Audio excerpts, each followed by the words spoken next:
Hey guys, you're watching this video because you're a teacher, you're going to be observed, and you want to rock out your teacher observation. And so coming from a guy who's had over 30 years of experience, it still freaks me out. I'm like, why am I so freaked out about it? I've done this so many times.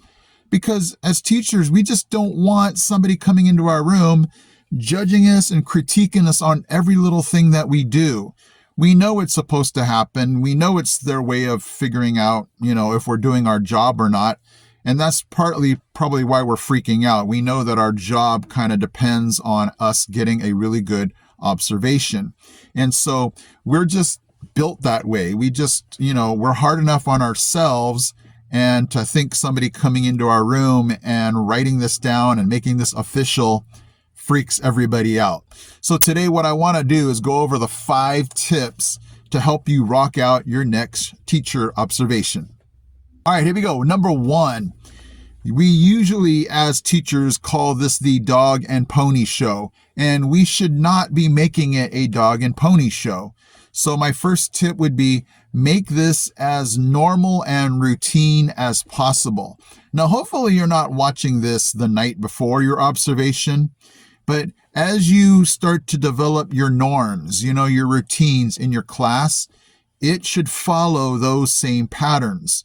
So for your teacher observation, it should be as normal as possible. Nothing should come as a surprise to you, and definitely as, for the students.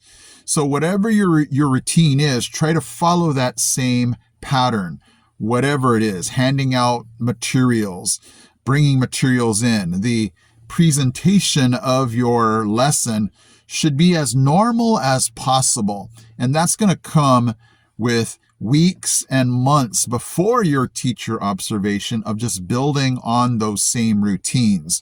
So you should definitely not bust out anything brand new. I mean, obviously the concept, if you're teaching a new lesson, should be new, but nothing should be new as far as something that will make your students go, wait, we've never done that way.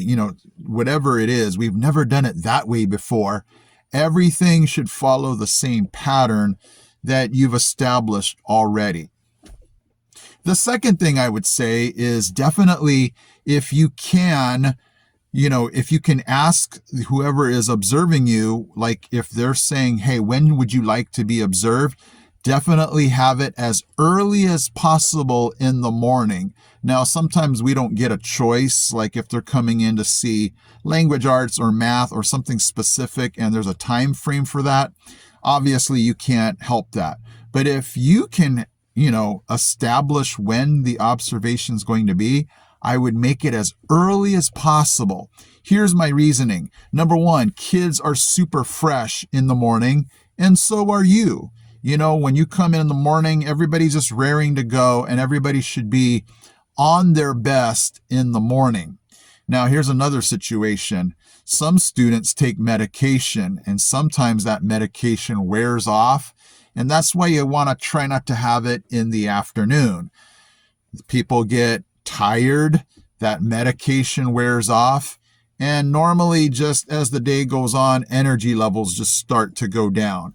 And when that happens, your students will get cranky, their attention span gets less and less and less, and that's why you try not to put things in the afternoon for your observation.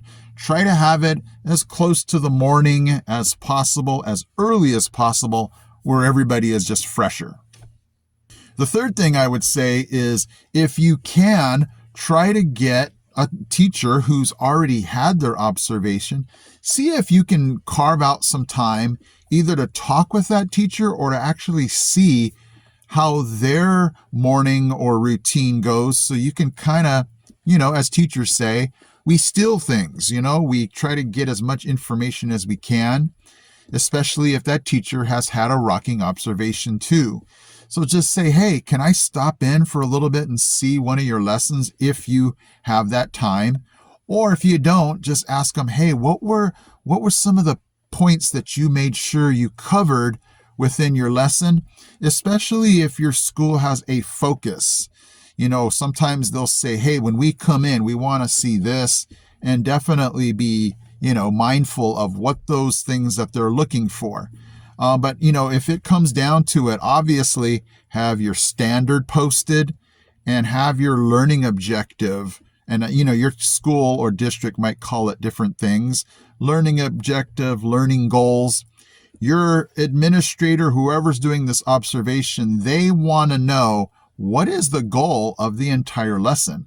How do you know that your students hit the mark? Is it something subjective? Is it something objective? Is there a goal? 8 out of 10.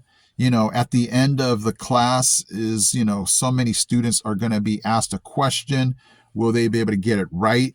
There should be a learning goal so that way you, the kids, and whoever's doing the observing know that your target was reached. The fourth thing is try to make this as, again, relaxing and normal as possible. Definitely during the week leading up or the days leading up to your observation, practice like it was like you have somebody there. Go over some things that you don't like about a lesson. Obviously, you can't teach the same lesson over and over day by day again. And that's a beauty, if you could do that. But definitely take a look at your lessons, the days and weeks leading up to your observation, and sit down and go, what do I not like? Do I not like the way the students come into the classroom, leave the classroom, the way the materials are handed out, the way things are presented by you or on the board? Figure out little details that you want to iron out and see if you can do that weeks or days before your observation until you feel happy with the way everything is running. So at the end of your day, just maybe write some notes down and go, I don't like how the materials were brought back. I don't like how the students left the room. I don't like how I didn't have time to ask questions. Things like that, so you're mindful when your observation comes, you can, hammer out the things that you didn't like, and on that day, they can be things that you do like. And number 5 would be cheat. Here's what I mean. When you're doing an observation, and I kind of relate this to, if you've ever been in a play before, whenever you're nervous, you always forget things. You forget your lines. If there's some questions that you want to ask and you're like, ooh, this would be great, right here, I would suggest writing things out on your board. If you want to ask a really good question at a certain point, write that out. So that way you can actually see either in your slides or on the board where you are in your lesson. What are those key questions you want to ask where the students can show that they're learning things? So definitely, I guess number 5 would be don't leave anything up for your memory, because I know for myself, when I try to memorize things and I'm nervous, they somehow just, disappear. And you never know what your student's behavior is going to be like on that day. So any little thing can take your mind off of what you want to say or ask. So definitely put it on the board. It's okay. I think your administrator or whoever's doing the observing will think that that's a pretty smart idea to make sure that you don't miss any points.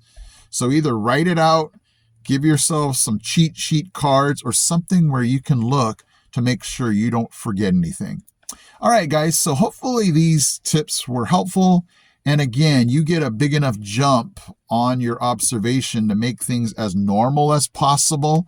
So your students are not saying, what in the world is this? Are you just doing a dog and pony show for the observation? Or are all these things as normal, to make it as basic as possible so that way you don't look like you're doing a dog and pony show. All right, guys, hope you rock out your observation and hopefully this was helpful.